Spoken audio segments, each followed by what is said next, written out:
Good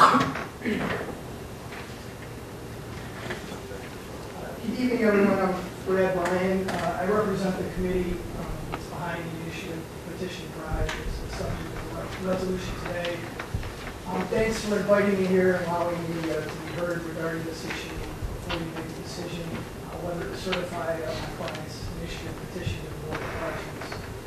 I think everyone knows tomorrow's the deadline for certifying municipal issues to the Board of Elections for placement on the November 2nd, 2010 ballot.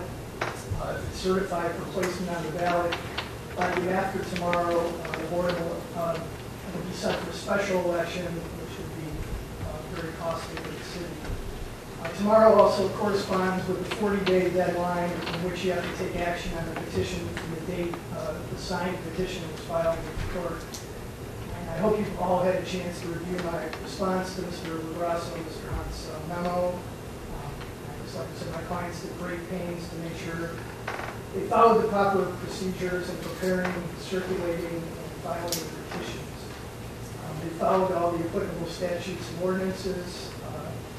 As I explained in my letter, your role is somewhat limited in reviewing the petitions. It's confined to ensuring that the petitions are in proper form, making sure the proper procedures as far as circulating and filing the petitions were followed, making sure the petitions contain the proper amount of signatures. Your role isn't really to act in a judicial capacity to determine whether the proposed ordinance is constitutional or valid. That role is for a court if and when the proposed ordinance is enacted.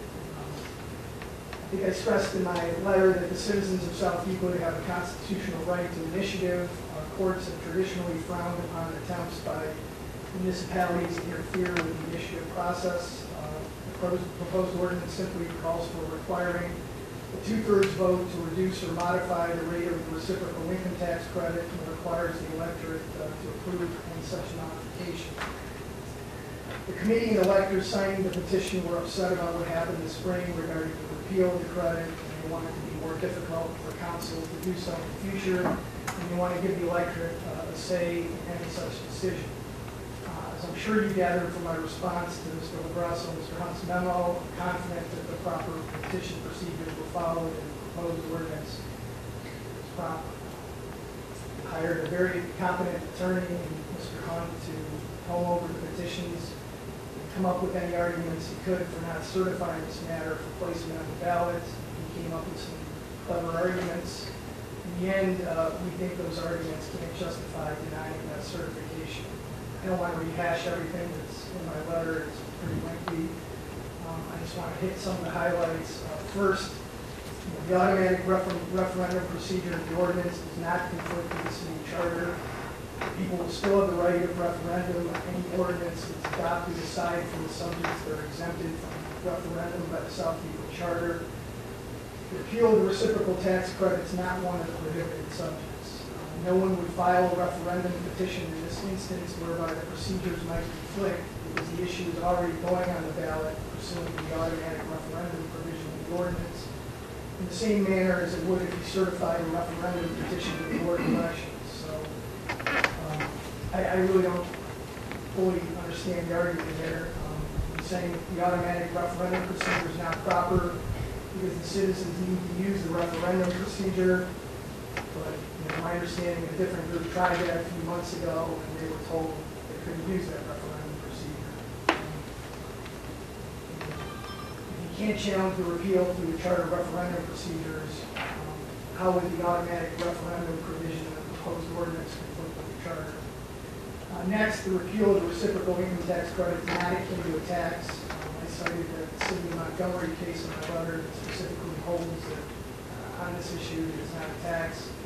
If it were a tax, council wouldn't have been able to repeal the reciprocal tax credit ordinance in the first place without putting the issue on the ballot.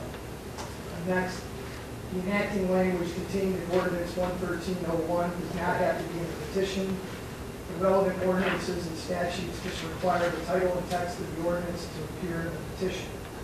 The petition language doesn't have to be in the form of legislation that's enacted by council. In my letter, I highlighted the fact that the legislation passed by this council doesn't contain the required language from the antiquated code section. Legislation not containing that language includes the ordinance that repealed the reciprocal tax credit, the ordinance that restored it, and the legislation on the agenda tonight to deny certification of the petitions doesn't have that language. So I asked, again, if the ordinance isn't followed by council, how can council insist it would apply to the committee in this case? Last, there's nothing inappropriate about the provision in the ordinance requiring a supermajority vote for passage by council. The alleged conflict with City Ordinance 11303 is the problem. My letter cites several instances where supermajority votes presented as presently needed for the adoption of certain city legislation. Code Section 10106 gives direction on harmonizing ordinances that might appear to conflict. That ordinance directs that ordinances should be interpreted to give validity to each ordinance, and local or specific provisions should control over more general specific provisions in the subject area of the specific provision. I'm almost done. In conclusion, we're confident that none of the grounds presented for justifying the denial of certification of the proposed ordinance will hold up in court. And the issue is not certified tonight. The committee is letting everyone know it's directed me to make a taxpayer's demand on Mr. Grasso to take action to compel that the matter be placed on the November 2nd, 2010 ballot.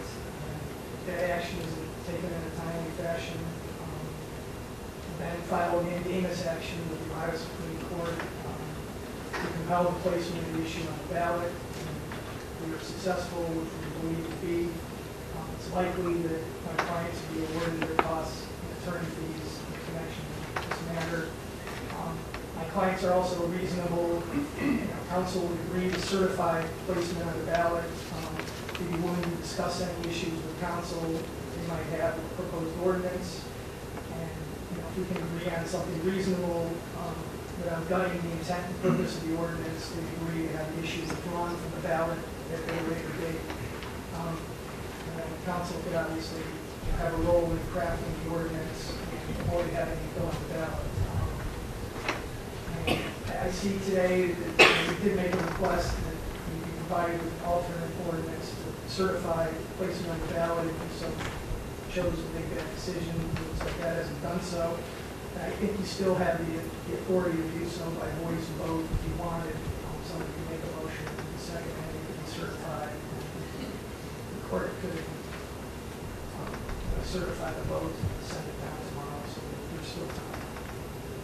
Thank you very much. I appreciate it. Thanks for everyone's time. Yeah, and thanks for providing us all that back.